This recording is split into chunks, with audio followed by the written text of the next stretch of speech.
It's always easier than what it looks like. Oh yeah. It's super easier than it looks like. And I think that's everybody's, you know, hardest thing is they don't want to let go, or they feel like that it's not going to be right unless you're walking again. You know what I mean? It's not going to be good unless you're back on your own 2 feet. I've always told people ask me, would I want to walk if I was given the opportunity? And I always say I have to walk like A1. Does that make sense? Like I need to walk. I need to have like some pristine, like Cam Newton legs. Like, you know what I mean? Like I don't want to walk with a limp.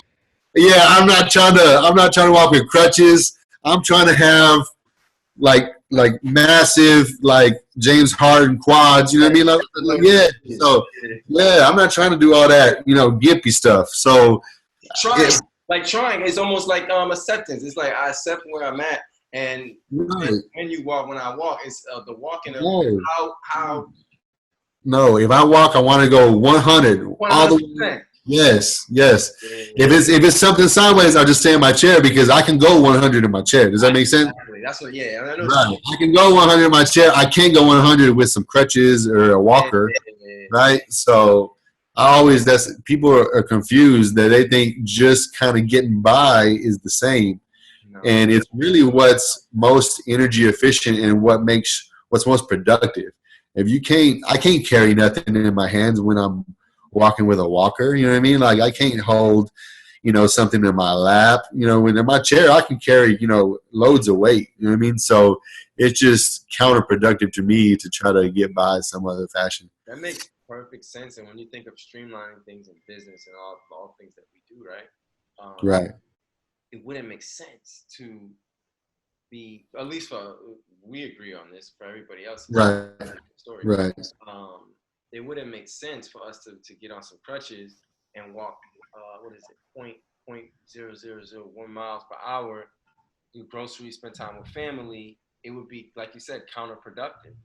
And counterproductive. I mean, less energy efficient. You get tired, you know what I mean? And you're getting less done, you know what I mean? When you could just, you know, scale a little bit down. Yeah, you're in the chair, but you get so much more accomplished. You know, who's really winning? You know what I mean? I've always thought that. You know what I mean? So that's something I've always admired about you, Ray. Like you've always been a grinder, and I've always admired that. Like even from being, you know, bedside, you know, your chair. I remember being in the bedside, and at the time, your pressure sore was bad. It was a bad one, and I remember seeing like the blood, and you were still like, I got in there, and you was talking to me about keeping my head up about something. You're like, man, you gotta keep it up. Yeah. And I remember seeing the blood, and I was like, man, this dude is going through it. He's leaking. You know what I mean? I was traveling. Yeah, and I was like, man, this dude's bleeding, and he's still over here talking about keep your head up, da-da-da-da-da. And I was like, and then you were talking about selling some shirts. Yo, check out these shirts I'm selling. I was like, damn, he's trying to hustle me out. This dude's dying right now trying to sell me something. He's about it. You know what I mean? It was crazy to me. No, but you got to realize, if people knew the pressure sore, like how real it was, how much pain I was in, it was almost like you said, you got to choose life or death. Yeah. Life or death. So I chose life. I said, I'm going to choose to live. This is what I believe. You see, I'm still, you know, I believe in my brand. Yeah. I see that. Whether you brought it or not, I got to send you something. But that, it don't matter. I love my brand. So it was not even about like I was trying to sell something. I'm like, man, I ain't trying to sell it. I just think it's fly. You know what I mean? But anyway, the point of the matter is, like, you right. Like, yeah, like you got to believe in what you have. And that's crazy that you say that. I remember that. Yeah, I was bleeding, and he was like, yo, bro, you straight. It's blood. I remember your face. I can't remember what you was going through, though. I don't remember what I was going through either. And that's crazy when you think about it, because it puts kind of context in where we were in life, because I've gone through whatever dilemma that was, and you've surpassed that, but we can still capture that moment. You know what I mean? Like we were going through something at the time, but we still viewed it the same. You know what I mean? It's crazy. So, man, it's crazy. But that is crazy. yeah, I think it was on the bus because the blood stained that you know those bus the thing cushions. it stained the sheet on the Oh yeah. I think it was on the bus we were traveling and you were like, oh shoot, yo, you bleeding. You good? And I'm like, hey, bro. Yeah, you're cool with it. You're reading or something. You were reading a book. You're just like, yeah, I'm good. Da, da, da. I was like, man. And that's when it hit me. I'm like, wait, so whatever I'm going through is not that bad. You know what I mean? Because this dude's bleeding over here. And I think you can apply that same scenario, you know what I mean, to everybody. Bro, man, that's you see how crazy, how special that was? Just that moment, and I didn't even remember. I'm happy that you remember that because Yeah. that's something in my mind. And that's I'm glad you touched on that because so a lot of times I was bleeding and I was hiding. I was doing my best to be like, yo, don't see me. And yo, I'm hurt. But it's like, yo, you bleeding? Nah, I'm straight. Let me fast my. Most people, right? They're like, yo, people are hurting out here, and they want to cover it up. And the reality is like, no, people can see you, bro. Like, yo, bro, you're bleeding, and I'm hiding all my pain or doing my best to cover up my wounds. And obviously, you've seen the wound. However, that would have been a great opportunity for me to be like, yeah, man, I'm dealing with this pressure about instead of deviating, trying to sell you a shirt. That could have been a great moment to really connect and build a friendship in that moment. But I was so much in hurt, I wasn't even a position to give or receive anything, if that makes sense.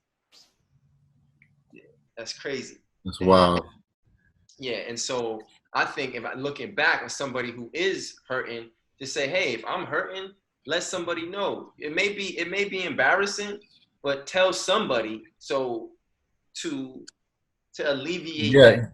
Yeah, and there's a fine line. Tell somebody. You don't have to tell everybody. Everybody, yeah. Because that's a big problem too. Because people on social media are quick to post on every story, on every I'm sick, and then you're looking for a handout. You know what I mean?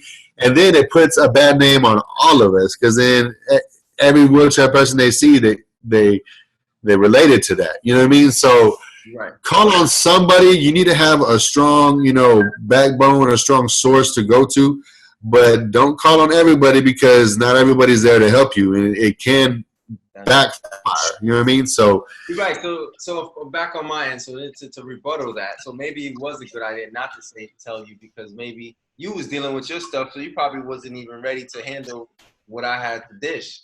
No, my age at that time, I probably could have maybe at the time try to make you more comfortable, give you another pillow or something. But was I going to help you any other way? Probably not. You know what I mean? But I can see why you wouldn't open up to me and tell me everything. But the same, you want to open up to somebody. You would have if you would have maybe opened up to maybe Jay, the captain, and he could have relayed that. You know what I mean? There could have been some way.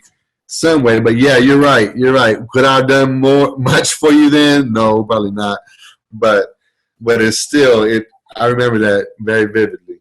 Wow, I'm so happy you did though, because that means a lot to me, because it definitely brings insight on many different things and how we look at things. But yeah, folks, man. Yeah, so Adam, where can the people find you? On social media? I'm on still. What am I on? I'm on a bunch of stuff, man. I'm really trying to touch every aspect of everything. I haven't got my podcast started yet. I will do that, but right now you can find me on Instagram. It's Adam__Lucio, which is my name. I'm very transparent. I try to make myself easy to find. On Facebook, it's Adam Lucio Adaptive Athlete.